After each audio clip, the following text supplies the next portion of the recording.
is a non there we go. ICA, we are a nonprofit that does provide small businesses with program support as well as funding. So we're going to have kind of a mix of ICA alumni folks in here and also folks who are currently in Brooks Network as well. So I'm really excited to meet a lot of you. Again, thank you for joining us, and thank you for those that joined us for the behind the scenes as well.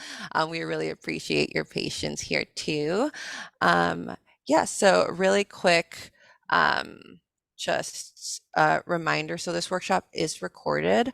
On the ICA side, we actually do not share this with the public. This will be available to the ICA alumni via our new app coming soon. And Brooke does send this out to folks who are currently registered as well.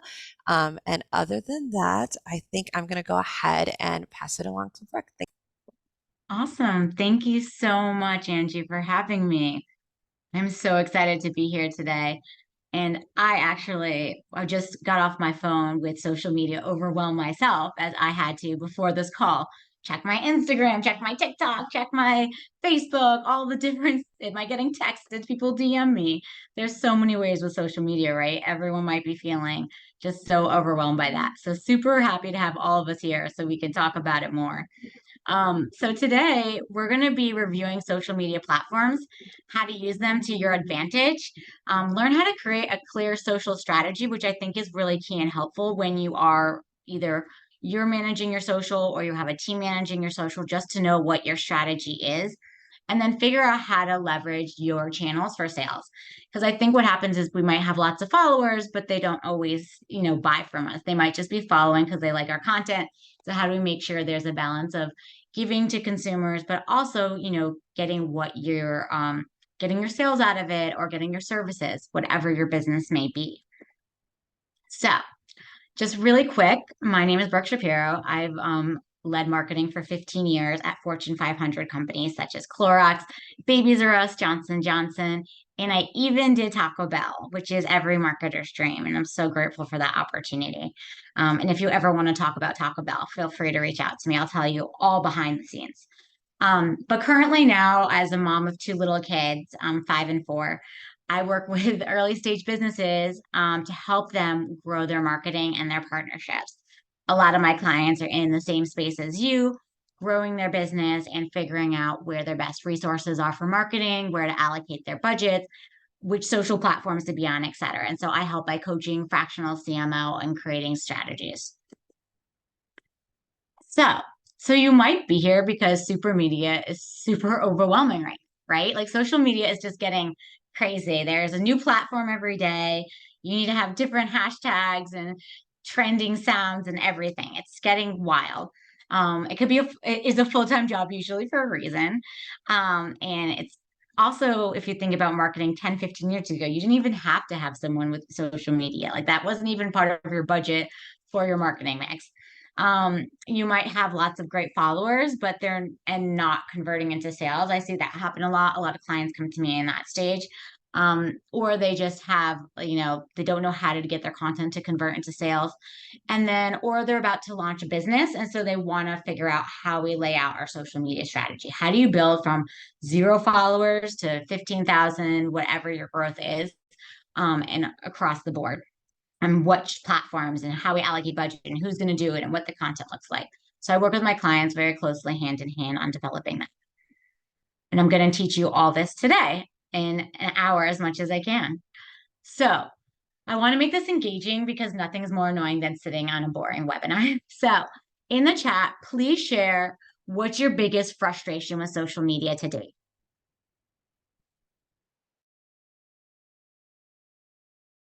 As I would, if someone has like their biggest frustration, is it too many platforms, not seeing the likes, not seeing the followers? Feel free to put in the chat what your biggest frustration is to date.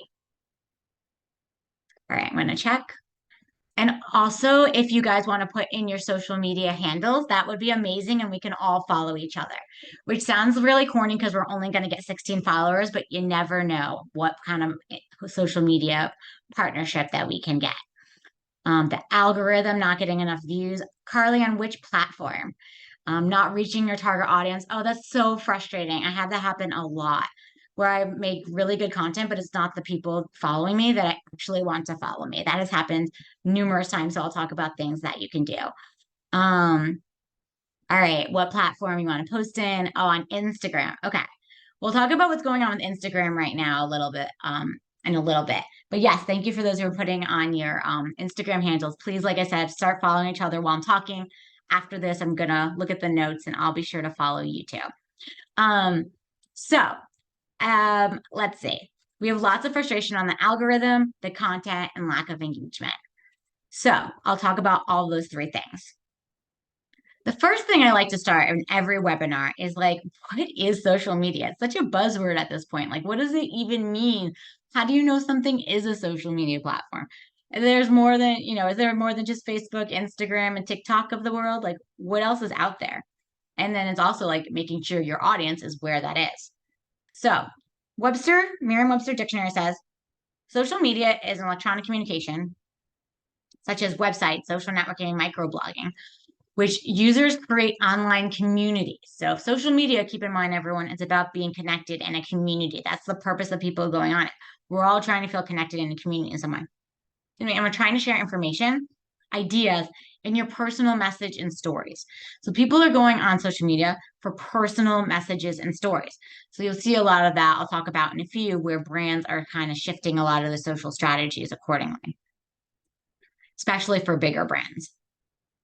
So before I even start, I want to just call out the traps, as I'm one of those people that's like, I want to know everything bad that can happen first before I get on this plane. I'm like, so I just want to talk about some traps. So we talked about not knowing your audience. That was one of the chat's challenges. Spending too much time. So I don't know if anyone else here ever gets sucked into social media for hours and you're like, whoa, where did my lunch go? I just did all my social media posts. Creating content without an action. So we'll talk about that. I think someone said content without engagement. You're on too many channels. You're trying to do Facebook and Pinterest and Mighty Networks community and all these things. And so you're not making traction. That's a trap that I've fallen in many a times in previous lives. And um, investing without goals or results. So I also, when I talk about social media, my background is actually media strategy, meaning investing, putting paid dollars behind social media, right? So paying on Facebook, spending your money on TikTok, running the ads. And so you can't, there is some level of that. People might just be boosting posts here and there. They might see Instagram and Facebook only showing your posts if you pay nowadays. Like we talked about the algorithm. So in a moment, we'll talk about also investing without seeing results. Like you might be spending on social media and not getting results. As I said, focusing on the wrong platform. I have a client that when we first started working, she was focusing on TikTok and her target audience was like women 70 plus. And I was like, well, we need to switch the platforms because that's not where they're going to be. Not engaging or posting flat content. So a lot of people might not be seeing lots of views. You might not be seeing lots of comments and just like feeling like you did all this production and beautiful content and then it falls flat. So here are just the 7 traps. So if you take anything away from this and you're making your content, please just don't fall into these traps. And if we can get you out of those traps today, then you will definitely be able to get yourself in a better place. So the 2 ways to always think about social, it has to be thought of in parallel. And I feel like a lot of experts might come to you and they're really good at one, but they're really bad at the other. So they might be like this great content creator who makes really cool content and these great videos, and they're talking on a microphone and making you some videos and cooking in the kitchen if that's your product, but they're not growing you. Like you might be getting lots of likes, but you're not growing your followers. You're not getting any like comments. They're just making good content. So the other element you have to think about when you're hiring someone, or if you're just doing growth in general, is you need to or if you're just doing social media in general, is you have to think about the growth. So the growth is the most important thing. That's where the more followers, the more sales in theory, assuming you have the right audience, and that's how you grow. If you have really great content and no one sees it, that does not help you. So I always say if you're hiring someone, yes, how their content looks is great, but the growth is always more important. I take someone who makes mediocre content and better at growth than someone who makes beautiful content and doesn't know how to grow followers to my right audience. A really quick story is I had a client that hired this girl who had tons of TikTok views. And so they had her manage her TikTok and found that they weren't growing and they weren't getting any sales in the TikTok store from it. And what I realized when I came in was like people were following her because she's beautiful and she's really funny and smart, but didn't even realize that the product was there. The product was completely overlooked, the snack product that she was showing because she was just making trending videos with funny faces, but it wasn't highlighting the product and getting people who would actually afford the product or buy the product. So that's why I say the growth is just, if not more important than the content itself. So please, please, please know that's important. So content. So the way I talk about content, and I could do an entire webinar and I have on content, but for the essence of time, video is like key right now. Most of the views right now are happening on video. It's more engaging, it has more legs to it. It's easier, frankly, from a content perspective, because you can take this video and chop it up in so many different ways versus an image you can kind of really only use once or in a few ways. But a video, you can use it as images and then it can last forever. So video is always the biggest content that I say everyone needs to make. Graphics are also really great too. Anything that's visual that is like showing something, you might see trends of like a lot of cartoons nowadays popping up. Things that make things more understandable, and graphics are also really great there. And then last webinar from ICA was all about your branding, right? And the tone of your brand and feel and look for those that attended. So branding is really important. I'm going to take a second to just remind everyone and for those who weren't there. Branding, look, feel, and tone is crucial for your brand, for your social media, because you need your customers to know who you are, what you're about, what kind of what kind of like brand you are.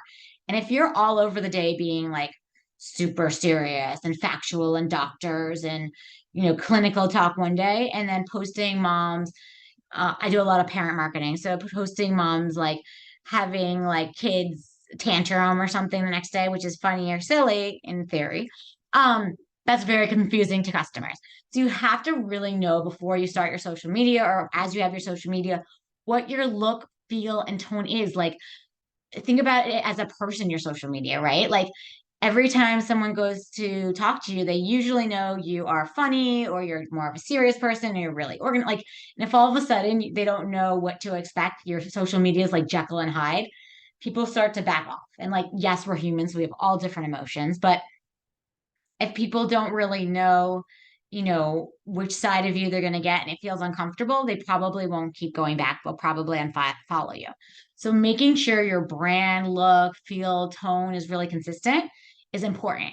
That doesn't mean you don't do UGC, which is leveraging others, but you need to find UGCers that are similar vein to you. They align with your values, right? Again, for example, one of my clients is a financial brand.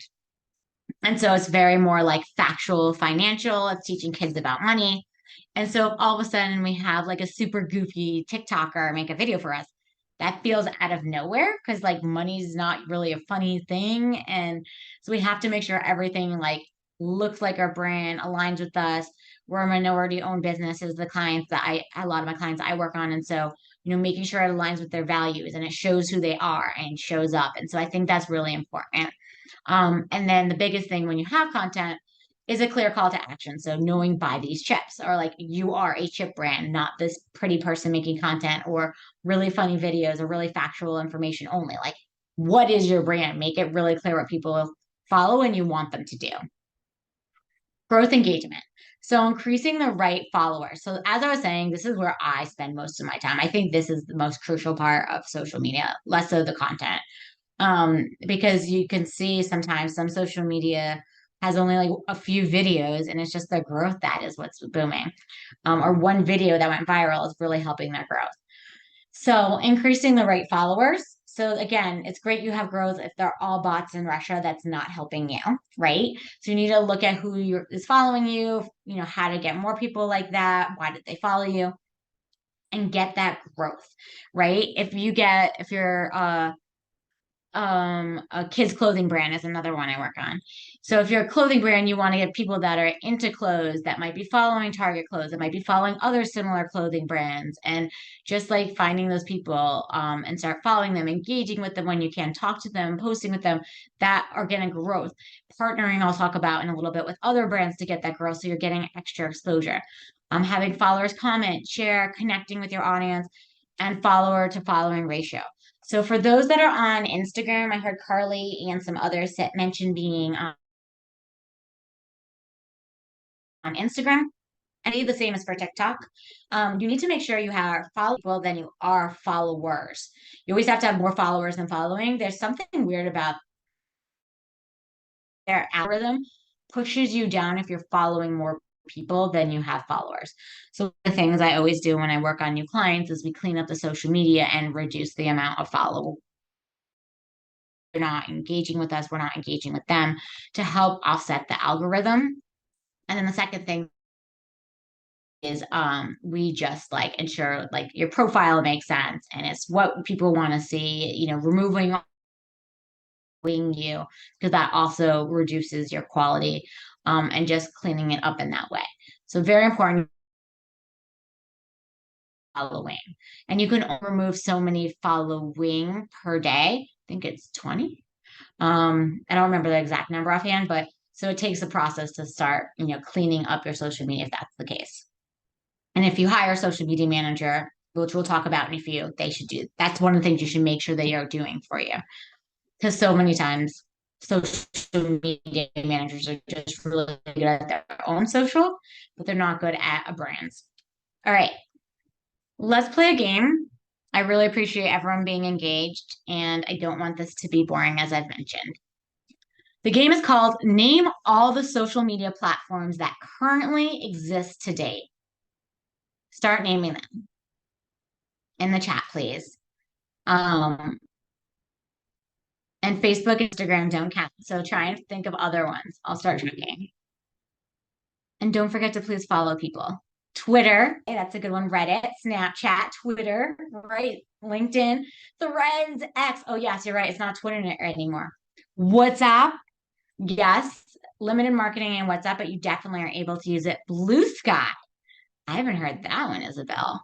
Twitch, that's a really good one. Yes, if you have a male target audience or gaming target audience. WeChat, Be Real. Okay, Amino.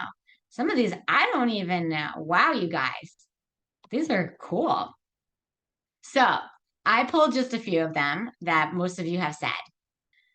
Yelp, technically social media. People are posting about different experiences they had. Very important if you're a localized brand in the area or service. You need to be on Yelp. People said Reddit. No one said Discord, which is a really big marketing tool for anyone that has a younger audience. I work on some toy brands, and we've seen a lot of success working on Discord as a marketing tool. Patreon, Pinterest, TikTok, YouTube. No, I don't think anyone mentioned YouTube. Is a huge social media platform that drives lots of sales for businesses. And then there's also Google has its own that came out a few years ago. Quora is another one. Lots of different marketing opportunities there. So I can't say, it's not the same for every brand. No brand is the same. So I can't say everyone be on TikTok, go, or everyone be on Yelp. Everyone's brand is so different. So let's start with Facebook. I'm just going to be super high level, and talk about who is on Facebook. And so if you have these people, make sure you're there. Again, I've had clients that have focused on TikTok and all their audience was on Facebook. And once we switched, they saw their sales boom for these soup brands that I worked on. So boomer, or the older generation, a little bit of Gen X. They aren't on it every day, but they definitely have accounts, especially because it's synced to your Instagram usually, and older millennials. So you'll see if you're on any, baby brands, wedding brands, that's when all of a sudden people go back to Facebook a lot because they're showing their wedding pictures, their baby pictures, their new house pictures, like those big life events are all on Facebook. Um, so so there are Facebook groups. So I've seen a lot of brands have success creating a Facebook group depending on what they're selling. So if you are a health community, if you are a business community, if you are a mom community, education platform, something like that, where people are talking about a specific topic, Facebook groups can be really, really effective way to bring in people. I actually have a parent community in the Bay Area where I support 3,000 families with education, activities, and resources. It's called Sprinkles Parents, if anyone's a parent. Um, but I get all my email lead gen from this Facebook group. So people are coming to my Facebook group to get information about the events we're doing, educations, activity about parenting, and I'm getting all the email addresses that I'm getting permission, and I'm using that as my marketing tool to message them. So having Facebook groups, if it's a really engaged topic. If you're a bread brand, I'm not sure like how much people are talking about bread, but maybe if it's gluten free or something where people have dietary issues, it could be great. And then running Facebook ads. So everything's on the Meta platform. So Facebook and Instagram, you run it and it runs interchangeably. So you can build out and pay for your exact audience that you want to reach. Just again, you have to know who they are and how to put in your target audience, like how you define it, and they make it pretty simple nowadays for you to do on your own. If you have a business page, so making sure you have your Facebook business page, you have your information, you're checking it, people are messaging you, whether it's setting up a chatbot. You can have Facebook Lives. Usually when I do these seminars on my own, sometimes I do a Facebook Live to my audience, and so it lives forever. Um, those are really helpful. Again, if you have like a healthcare and you're trying to provide a lot of education, like my finance client, teaching kids about money, we do lots of video webinars, and we'll do that on Facebook Live and Instagram Live. A lot more we're seeing on TikTok Live, but you have to get to 1,000 followers to get people on TikTok. Leave open-ended for conversations. So when you're doing content on Facebook, Facebook's all about like talking and engaging and frankly arguing with people sometimes, right? So make things very, you don't want to leave yourself to a liability, but make things open-ended so people have conversations with themselves. Like, let's say I just flew from Oakland to LA to a pregnancy expo for my clients. And so I was like, hey, who's traveled in the last week with kids? How did it go? And everyone's commenting like, oh my gosh, traveling with babies is the worst, blah, blah, blah. And then I opened up the conversation. Well, hey, tomorrow I'm actually doing a seminar about how to travel with babies through Sprinkles Parents. Would you like to attend? And so having things very open-ended kind of opens the door for you to be slipping in your services. You're making the audience feel like they belong. They feel like they're cool. They're part of this group. They're part of this community. This is actually something I learned from the Taco Bell playbook, how they grew and how they grow their products. And then you can also always test out messaging on Facebook. Same with Instagram, just to learn what works. You can always answer questions with your products as a solution. So again, if you're a local cleaning service, you can say, hey, whose house is really messy? And they might say, oh, mine. So again, those are some tips. Excuse me. If you're a mission-driven business, that's very big to be on Facebook, showing all the great work you're doing. Same with Instagram. If you're locally based, it's really, a lot easier to have Facebook events and really drive that community. People are searching for events and just be a specific topic focus. Instagram, who's on it? So I would say obviously younger generation is on Instagram. But now more and more, I would say my parents are on Facebook too. I feel like what happens is like every generation is trying to avoid their parents on platforms, and that's why more and more are existing. So it's like, oh, everyone's on Facebook. Oh, my parents are there. Now I'm on Instagram. Ah, my parents are there. I'm going to go to TikTok. And they're just going to, or they're still on Snapchat. And that's how Snapchat got so big. So that's what really happens with social media, is my theory. But, anyways, so Gen X and millennials are definitely more on Instagram. I think more and more are shifting to TikTok. I'm not gonna lie, just what I've seen with my brands, like a brand I recently had a diaper cream brand and we were trying to grow on Instagram and it didn't work for us. But then when we shifted to TikTok, a lot more moms, 1 in 5 moms on are Gen X now. And so it's better for a lot of brands if you're gonna start and you're having a younger audience just to start on TikTok nowadays, unless you're trying to get an older audience as well.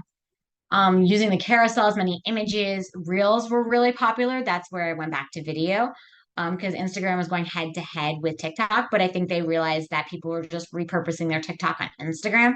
So they were less interested. Ensuring you're constantly having stories to be top of mind and getting in people's feeds and highlights as much as you can. The beauty of Instagram versus a Facebook and why TikTok has blown up is just the discovery elements of it, people finding new things. Instagram Live, it's annoying you can't do them at the same time as Facebook. At least to my knowledge, maybe there are tools now. I haven't seen them, but if people know them, let me know. The captions and stickers, I think, makes it more engaging. Reminding people is like really nice on Instagram. Like you can set the timer so people know for things, and links for shopping and TikTok shop, etc. So that way they can, buy your product, just set up time, meet with you if you're a service. You need to just make sure your content's really authentic. More and more, as I was saying in the beginning with brand feel and tone, people like social media because they want to feel connected to you. That's why bigger brands are really struggling. Like I said, I worked for like Clorox and things like that because people want to be connected and there's no face of like a Glad trash bag, right? But someone who's starting a trash bag business like trying to think of right now their name. Uh Hanger trash bags. I think they're a compostable trash bag. They're based in LA, but you see the founder's face, you know who they are, you see them like they're personally telling their story about creating these compostable trash bags and why they created it. And so those who don't like being the face of things, it's hard right now when you're growing a business no matter what size, as so many businesses are looking for that connection and faces more and more with social media. um, and then focusing on growth through video. Stay top of mind. So making sure you're posting as much as possible, but not too much. I feel like a lot of people exert so much energy on Instagram, not getting that much return. So you need to know what the balance is. And then usually like once at least per day. And then provide your audience information. Why should they come back to your Instagram page? What are you going to show them? And do they know it's your product? TikTok. So Um, do I have time to go through TikTok? Yeah. Um, Very similar to Instagram, meaning that you're using videos. They have a lot more features from like like a green screens, which even Instagram has now. They have voiceovers. Instagram's just trying to play catch up with TikTok. But I think there are more filters being created on TikTok. And again, it's where parents haven't gotten to yet. So younger generations are really on TikTok. I even have gone to TikTok because I was sick of my mom's commenting on my kids' pictures whenever I post. So TikTok's a really great space. I've actually shift all my time from Instagram to TikTok. It's really easy to grow. I was creating videos on Instagram, got 500, 600 videos per day, and I did the same exact videos on Instagram when I first started and getting over 1,000 views per day. On TikTok, it's just with hashtag, it's more discovery friendly. A lot more people in TikTok are like following each other now because it's more personalized. So, you can leverage UGC, so making content for other brands. You guys, partner together and make each other's and tag. You can do lives once you get to 1,000, so you can engage with folks and use all the tools that TikTok gives you. Like there's so much trends you can learn on TikTok. They make it a lot easier. There's so much you can do with like green screens and all the filters. You got to keep pushing out. I do at least 2 to 5 times per day on TikTok. I do my TikTok videos where it's just more speaking to the screen because burnt out parent. But like people who are like making actual like content or recipes, it obviously takes more time. Making sure you're part of the viral trends is really key because you will get picked up in that way, and you're really like reaching out to Gen Z. And I'll talk about how you can build once. What's the saying? You measure once. No, you measure twice, cut once, right? You measure twice and you only want to cut once.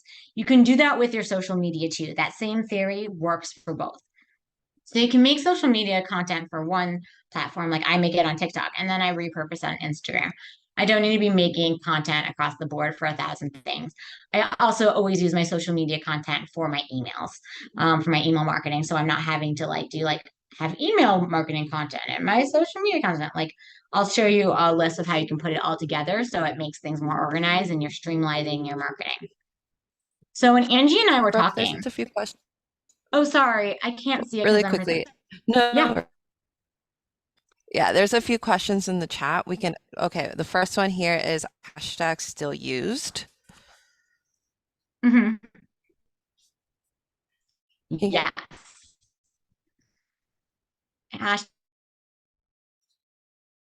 Hashtags are still used, especially on, is what they're saying is rule of thumb in order to get growth. 5 is minimum. So what is good growth engagement tactics specific to Instagram? Has anyone set up TikTok shop? Okay, so good growth tactics, specific to Instagram. And I'm not sure exactly what Global Grub is per se. Um, can you share really quick what you do?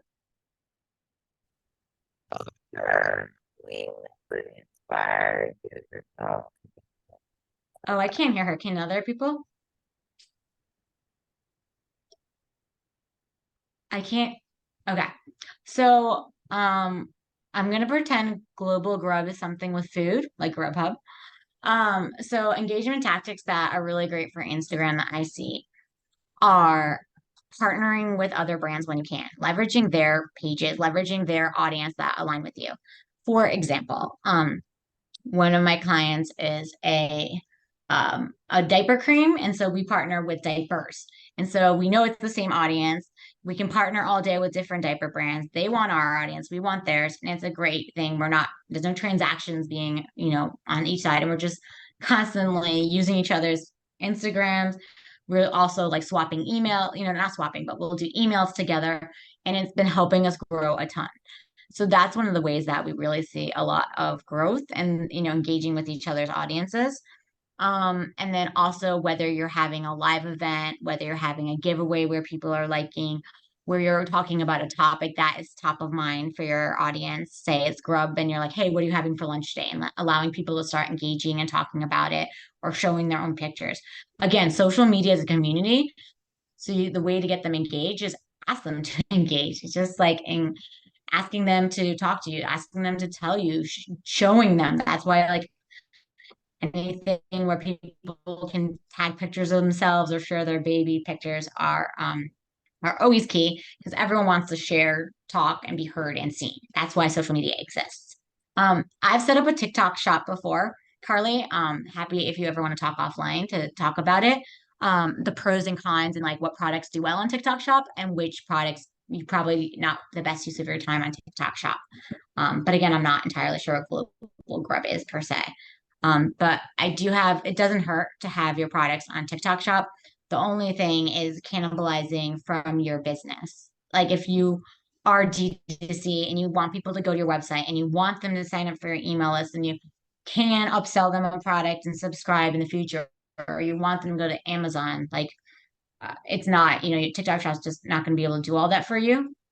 But if you just are like a one-time product sale, that's why like you see all these like trending like ear pods or like something that people buy once and never really buy again are really good for TikTok shops. But it doesn't hurt to set it up. You have to have your tax ID information, your address. You have to have being able to be the shipping properly from like your SKU codes and everything like that. You'll need to have all set up. So you have to have all your business information in front of you. So just be prepared because a lot of times I see people don't have that offhand. All right. What type of content? Oh, so what we're going to talk about really quick, Angie and I were discussing yesterday, was if you hire a social media manager. So a lot of us don't like social media. We may not have grown up with it. We may not just be someone who likes to be in front of a camera. We just may not, it might not be our thing. It feels overwhelming, personal. Social media is not everyone's thing. It was made for extroverts for sure, which I am. So, with that said, you might hire someone to do social media manager. So, here are just a few things as I build out a lot of brands that are growing. And so, I help them hire social media managers, hire email marketers, hire PR people, everything in between I've done as a consultant. So, I'm just going to share what I've learned, the questions, to ask when you're hiring a social media manager to make sure they're the right fit for you. Because again, someone who has a good social media following doesn't mean they're a good social media manager for you or that they know how to grow your brand. That is one tip, just like unique is very important.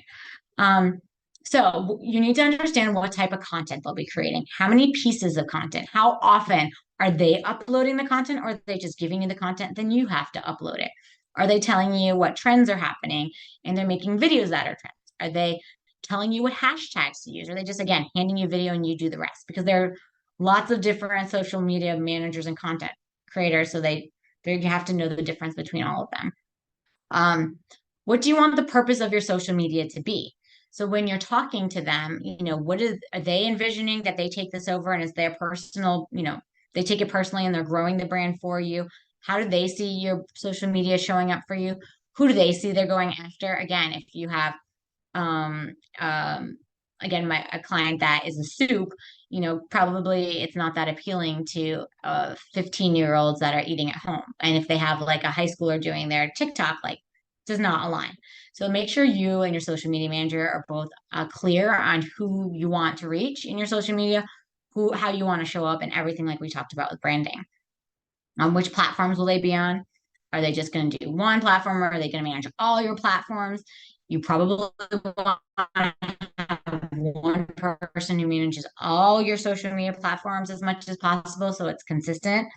I came to a client where she had one person on TikTok, one person on Instagram, one person on Facebook, and it was really hard to try and consolidate and clean up our social media, and another person on LinkedIn. And so it was really hard to like consolidate. Again, you measure twice, cut once. You can, oh, sorry, my internet's unstable for a second. Um, you want to make sure that they, can handle your business and they know all the platforms. They know how to take your content and move it across the different platforms. LinkedIn is a really great platform depending on your business as well. So I want to make sure where that's not always getting overlooked. If you're looking for more investors, if you're looking for PR on LinkedIn, right? LinkedIn can be something where you're taking your content in other places and repurposing it. How does your brand show up and how often? Will your social media manager be answering the messages on social media? If so, how often and are you aligned with what they're going to say? I can't tell you how many times people come to me where their social media manager, again, is posting content, but they're not answering DMs. And then they're stuck to answering DMs. And it's like, but it's not consistent with how the social media is showing up. So you have to ensure that your social media shows up and someone's answering your DMs all in the same brand, tone, voice.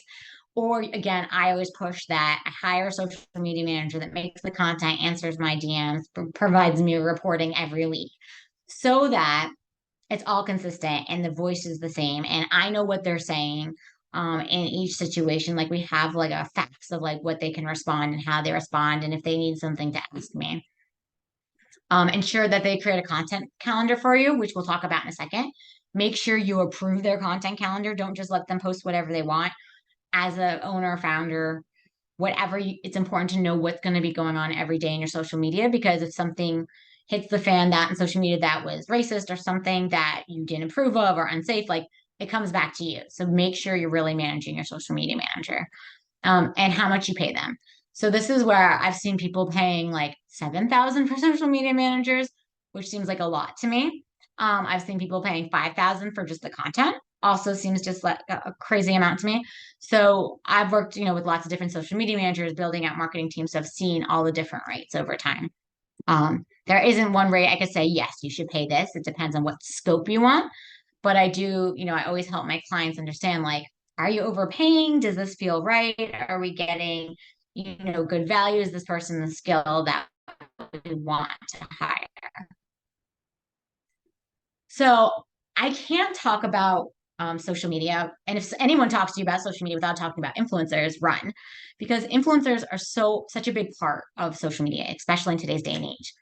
With that said, we need to know that influencers is its own beast. And I have an entire webinar that's over an hour about influencers because it's so in depth.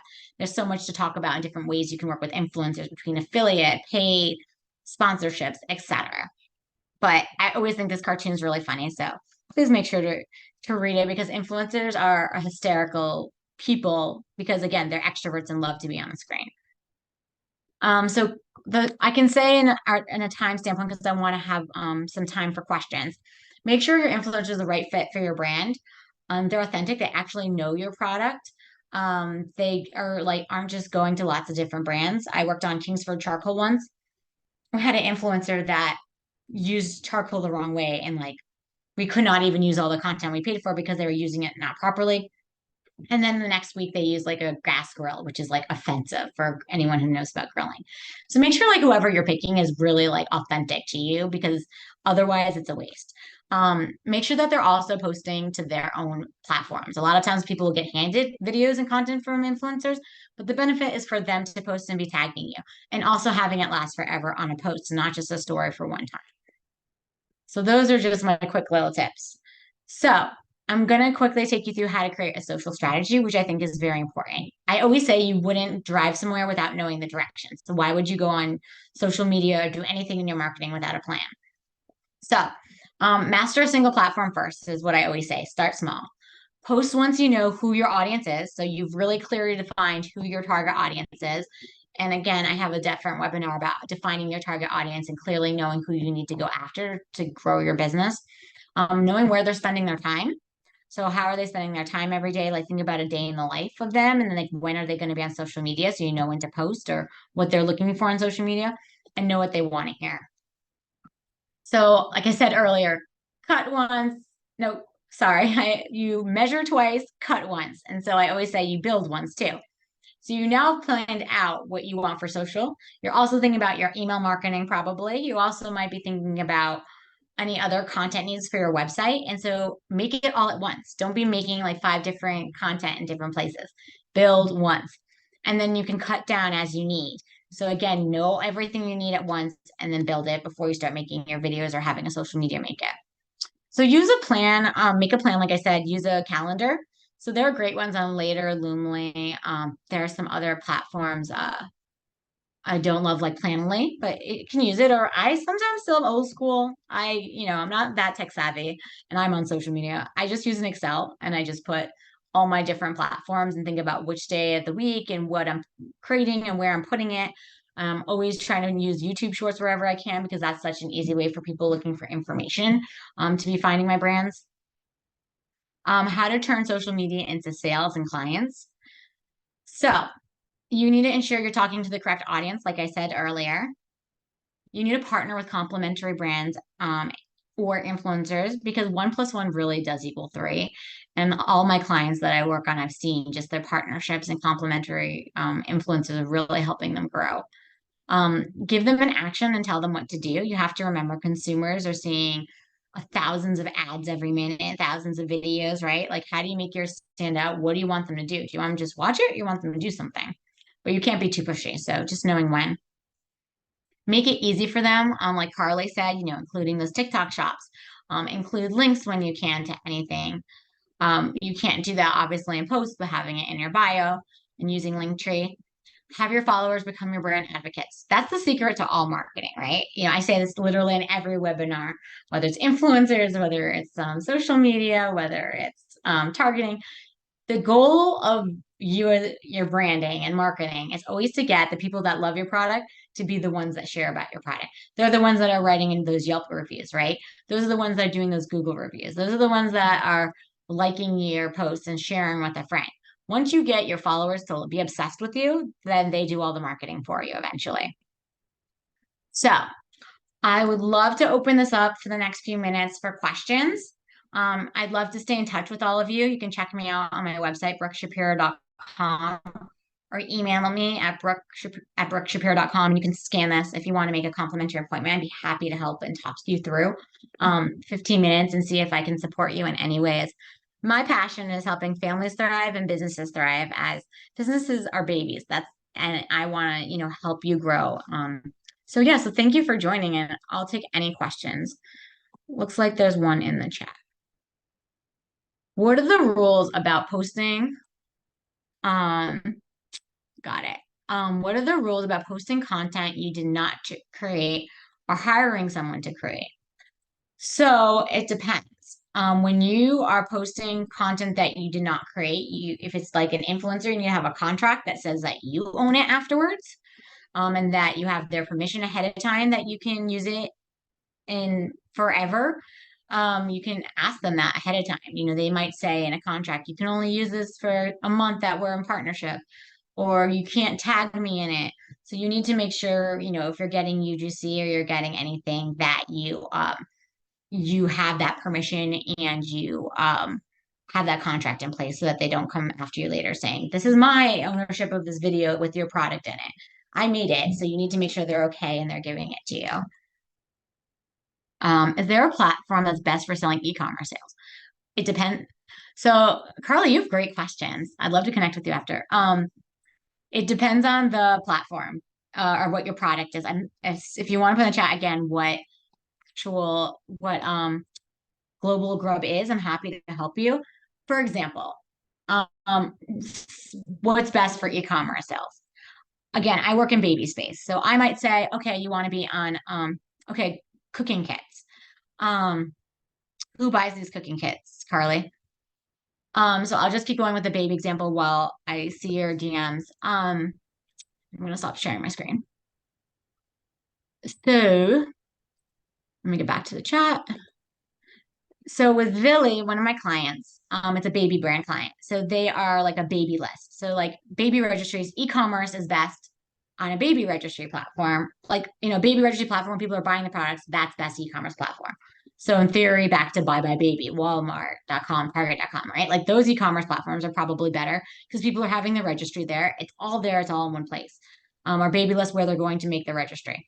That's a way better platform than Amazon, unless people are doing their register on Amazon. So Amazon's a really great platform if you're trying to get people that are gonna always need, I think you said you're a cooking kit. So cooking kit, you're always gonna need baking mix or something, they go together. Or they're gonna need special ingredients, so they're gonna have to buy ingredients. Okay, on Amazon they can buy it all.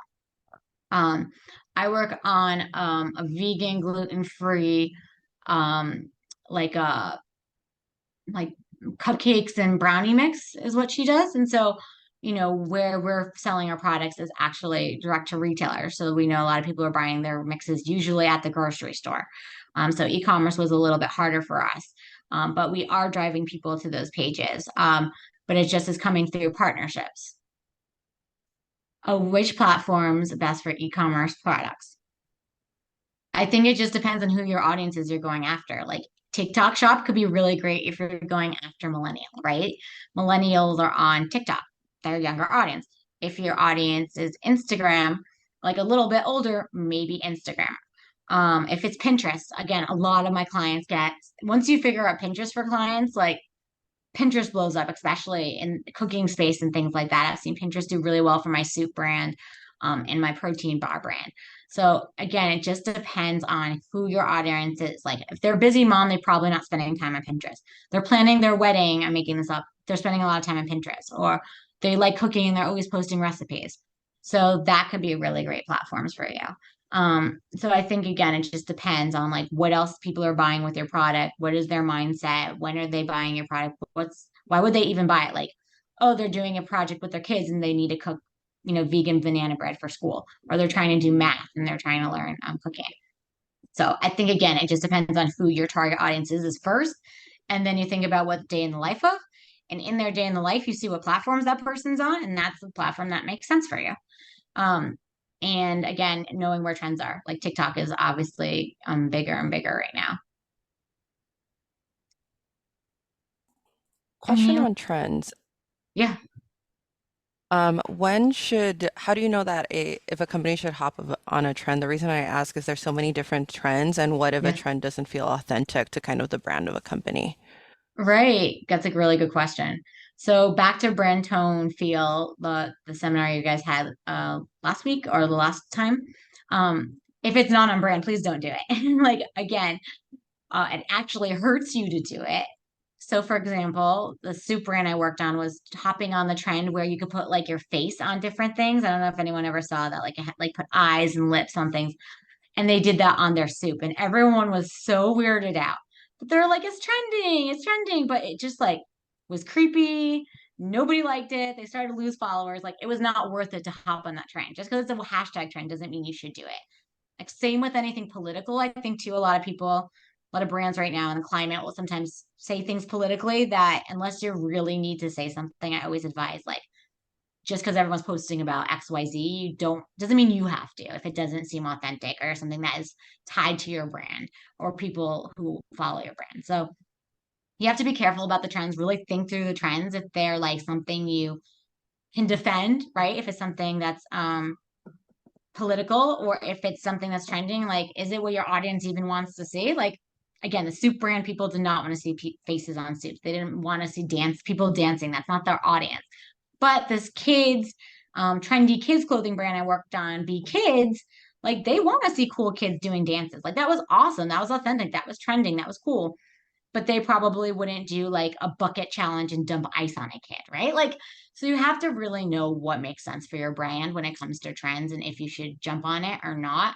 And a lot of times social media managers are all about the trends because they do it on lots of clients. They make one video with a trend and repurpose it.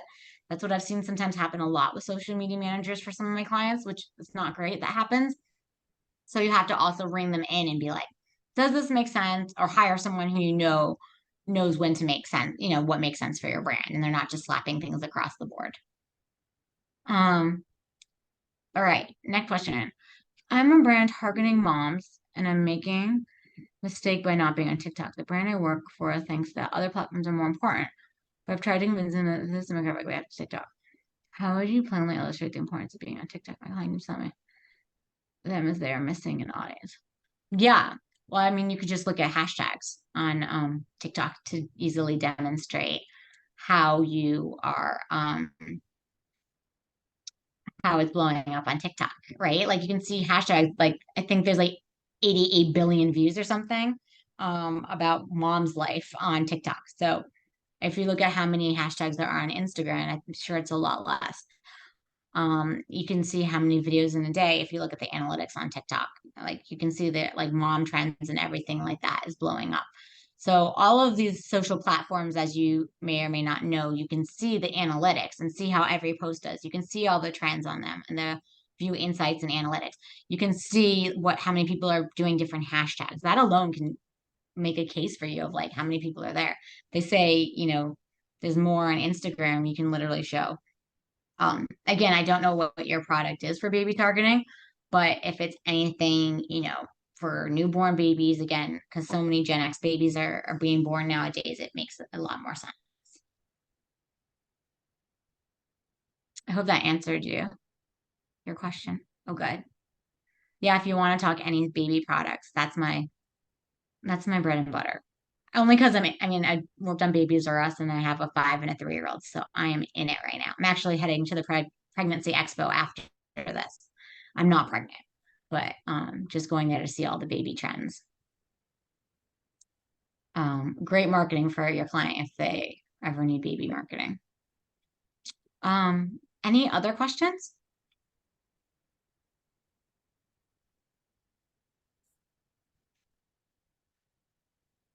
If you have any questions, feel free to come off mute. You can ask it live.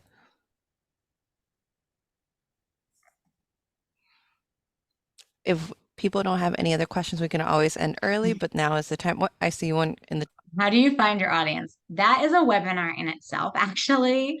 It is it's like it's a different topic, but essentially, like I said earlier, you just look at the day in the life of who you want to be your audience or someone who has purchased your audience, and then you figure out who they are.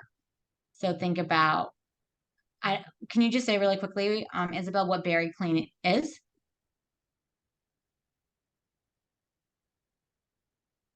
A cleaning company.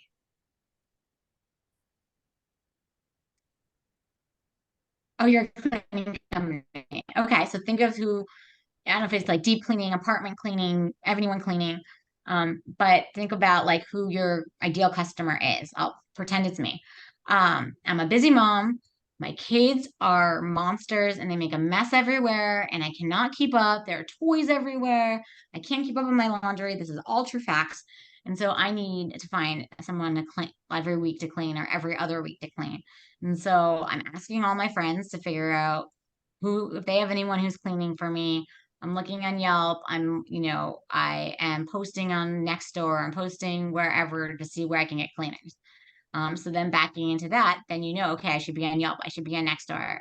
This is where this person is. This busy mom like has a messy house versus a single person may have more time to clean their own house, or people without kids might have more times to clean their own houses, or not need it as often as someone who has multiple kids or is elderly or someone who's recently broke their arm and now needs people to help them. Whatever it is, like think about who is clean your current audience is, who they are, and what their day in the life looks like. That's the quickest way I could say how you can figure out who your audience is. Yours will probably be pretty broad, but you just create different personas and then you have different messaging to go after them. Thank you. Yeah, and happy if you want to set up time for a session. I can, we can do a different persona targeting exercises. So you have an idea.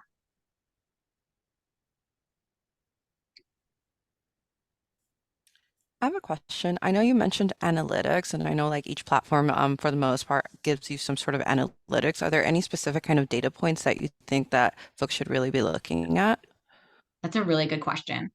The biggest one that I always say is engagement. So are people like commenting on your post is like really key because people, if they're viewing it, they can just scroll past it. So like views are great, but like unless you see a messaging, that means it hit home, it resonated, they connected with it, right?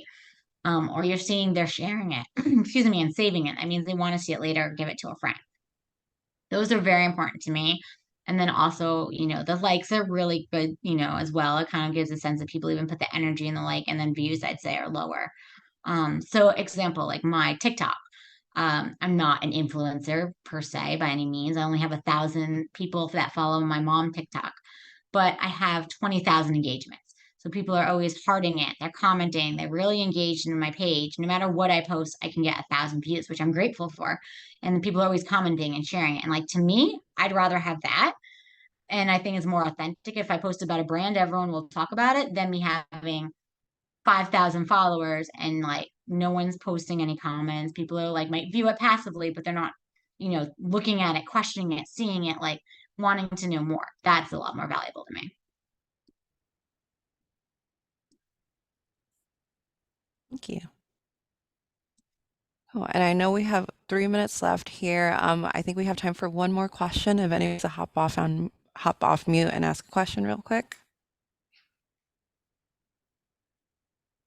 No? Okay. I think that we are good then. First off, thanks, Brooke. Really amazing. We really appreciate you coming on here, teaching us all about media. I know I learned a lot. So that is really great. Thank you to everyone who joined us as well. To the folks that might not be super familiar with ICA, you can go ahead and learn a little bit more about what we do on our website, ica.fund. And you can contact us through there if you want to chat and have a conversation with one of us to see if you are a fit for our programming. Before kind of ending the work, anything else you'd like to say? Awesome. Brooke, Thank did you. you I'd hear? love to connect with that. No, I was just going to say thank you guys for listening and learning and the time. I'm just really grateful to be connected with ICA. It's an incredible program. So thank you for having me. Awesome. No, thank you so All right. much. Thank Thanks you so much, guys. Have a everyone. good I one. hope you have a